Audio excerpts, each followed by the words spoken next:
going down the avenue of like sample making and making samples, like I think it's a good revenue stream for producers nowadays because there's going to be more producers trying to get placements, more producers trying to sell beats. So they're all. So Danny's EP that he brought out, his beat tape, was kind of like that lo-fi feel, like kind of jazzy, chill type vibes. So I think we should just cook something up like that, something just jazzy, so let's get it. What are the benefits that you feel like you have from making samples, and how will that contribute to your business? Oh, that's a good question. Yeah, so I honestly I've been seeing a lot more sample makers go on YouTube, and like it's not saturated, but it's getting to the point where like you don't have trouble finding samples anymore, right? So I think one of the cool things for me was like realizing like sample makers are like the new singer-songwriters to me. So like, you know how in the music industry you had people writing the songs but not being like in front of the camera? I feel like sample makers are like that for producers. And to be honest, some sample makers, they make really great melodies and then they're not really good at making beats, right? Like, so it has that kind of like same level of like songwriter. Sometimes you'll hear a songwriter write a song for Rihanna and then not blow up, right? Like if they release their own project. So I think like going down the avenue of like sample making and making samples, like I think it's a good revenue stream for producers nowadays because there's going to be more producers trying to get placements, more producers trying to sell beats. So they're always going to be looking for inspiration. And that's never going to go away. A producer is always going to pay for drum kits. They're always going to pay for new sounds. They're going to pay for anything that really inspires them. And I think that's why like creating samples is going to be kind of like that wave of like, you know, you don't necessarily have to sell beats to make money anymore. You can just sell the samples or the loops or the melodies. I gotta be honest, nothing excites me more than opening up packages.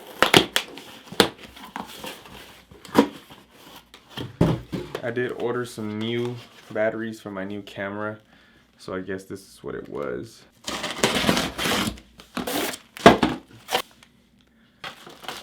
Hopefully have better lighting with this.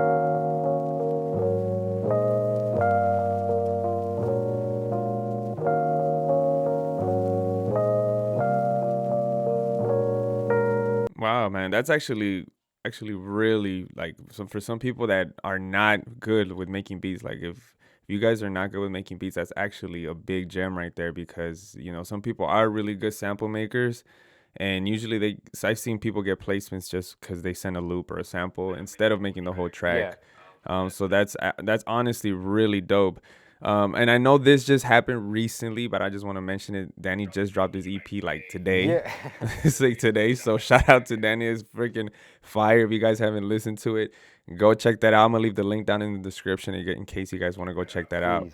And as well, like Danny, like he's a really good, you know, beat maker. He's always about, you know, just providing value to the community and growing his business. And with that being said, like, how was the launch? How do you feel right now that you just dropped your EP? Yo, well. First of all, thank you for listening to it and even promoting it. Yeah, I'm super excited, man. I called it band class dropout because like a lot of people, well, probably no one knows this, but I failed my last year of band class in high school because I would cut class to go home and make beats on the computer because I didn't like listening to the teacher.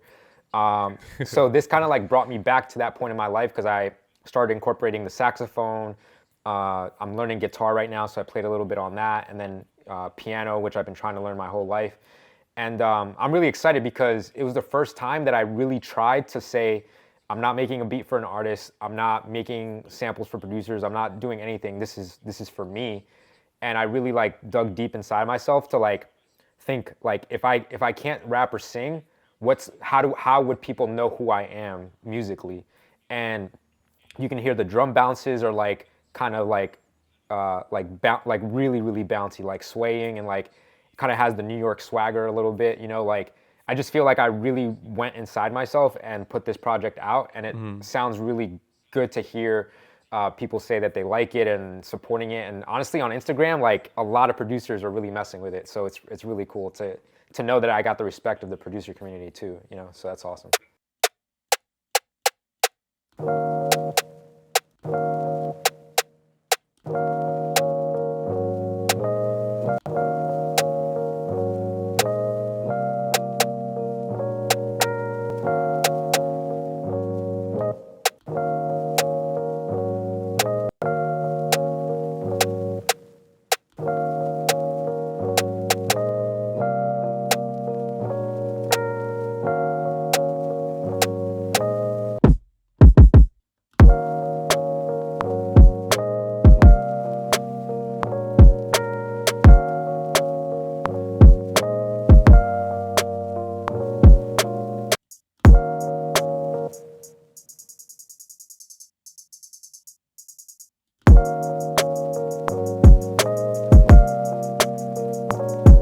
And the second question I want to ask is like, can you talk about sync licensing and what's your plan with sync licensing? Yeah, so this year in January, I stopped selling beats. I took the beats off my beat store. And for anyone who's like watches me or like goes to watch my content after this, you guys know that on YouTube, I got started by showing other people how to sell beats and showing them the tactics. But with sync licensing, well, RMC, you know, like our boy Excalibur, that's like, you know, how he makes a living off music.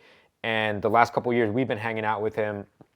He's always been talking about it. I never tried it. And then last year he gave us an opportunity, and I submitted some beats to the opportunity he had, and I got placed like right away. And it was for stuff that took me maybe like, I don't know, 10, 20 minutes to make. And like, I didn't think too much of it. I was like, okay, I'll just see if these are good enough. And they were like on NBC, on like the Kelly Clarkson show. They were on Access Hollywood. Like, and I started thinking to myself, I was like, wow, like I really enjoy this because I don't have to like post to social media. I don't have to do any of that kind of stuff. I just have to be there and make the music that they're asking for. So for me, sync licensing, I'm gonna try it this year. My goal is to get into 3 libraries. So I'm currently in 1, and I'm trying to get into 2 more. And then my goal is to get 100 sync placements this year and get my music on 100 shows. And that's my real goal with sync music this year, and just see how it goes and see how much money it generates. So that's like my full focus this year, is that and sample making. I kind of want to make like a different intro for this. I was using something from Arcade called Trash Drums, and it came out like this. Hey.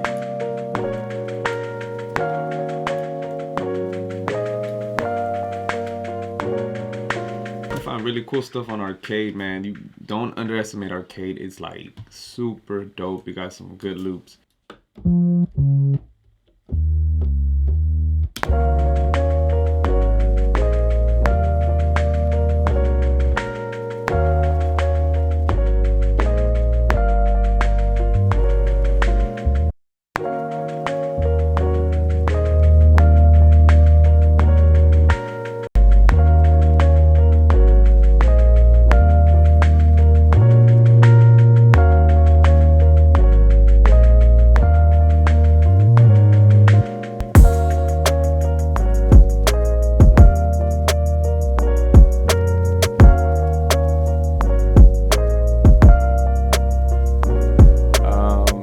What direction are you taking your channel this year, like your YouTube channel? Yeah, that's honestly a really hard question. I've been looking a lot at like where the producer community is going, like what I've seen working.